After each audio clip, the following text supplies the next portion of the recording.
The Sudanese military has declared a major victory in its fight against the Rapid Support Forces, or RSF. On March 21, 2025, the army recaptured several key sites in the capital city of Khartoum.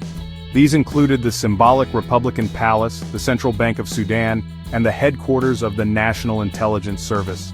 The Corinthia Hotel, a strategic building in the city center, was also retaken by the military. Soldiers were seen celebrating inside the Republican Palace, a potent symbol of government power. The Sudanese Information Minister, Khaled al-Aisser, confirmed the military's success.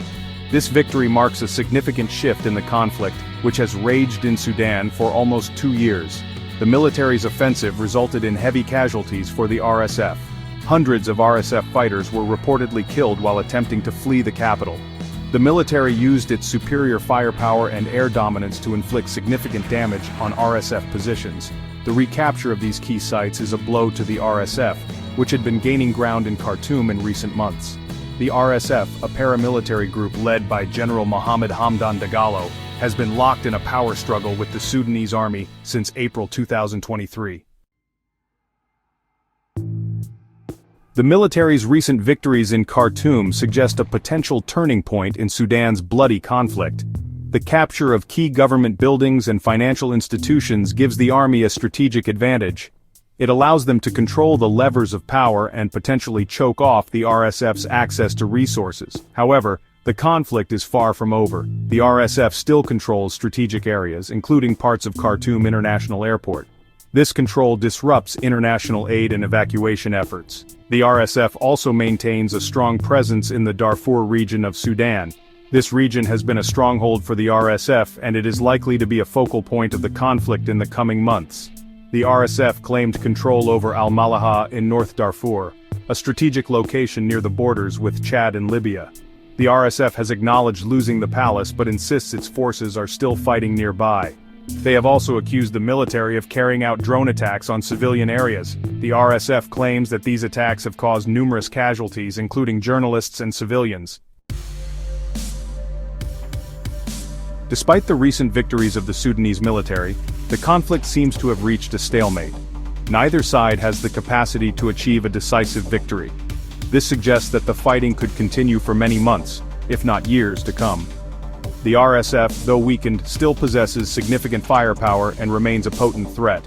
They have shown a willingness to engage in urban warfare, as evidenced by their prolonged defense of key sites in Khartoum. The international community has condemned the violence in Sudan and called for a ceasefire. However, these calls have gone largely unheeded. Both sides seem determined to fight to the finish, with little regard for the devastating humanitarian consequences. The situation is further complicated by the involvement of external actors.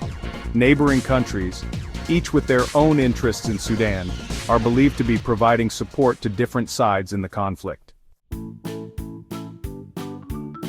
As the conflict drags on, Sudan is sinking deeper into a humanitarian catastrophe. The fighting has caused widespread displacement, with millions forced to flee their homes in search of safety. Basic necessities like food, water, and medical supplies are in critically short supply. Hospitals have been overwhelmed by the influx of casualties. Many are struggling to function due to a lack of essential supplies and staff. The looting of humanitarian aid, as reported by UNICEF at al-Bashir Hospital, further exacerbates the crisis. The theft of food intended for malnourished children highlights the lawlessness and desperation gripping the nation. The conflict has its roots in Sudan's long history of political instability. The country has faced numerous coups and civil wars since gaining independence in 1956. The current conflict erupted in 2023, following a military coup that ousted longtime dictator Omar al-Bashir. The future of Sudan remains uncertain. The international community must take decisive action to end the violence and address the humanitarian crisis. Failure to do so will have catastrophic consequences for Sudan and the wider region.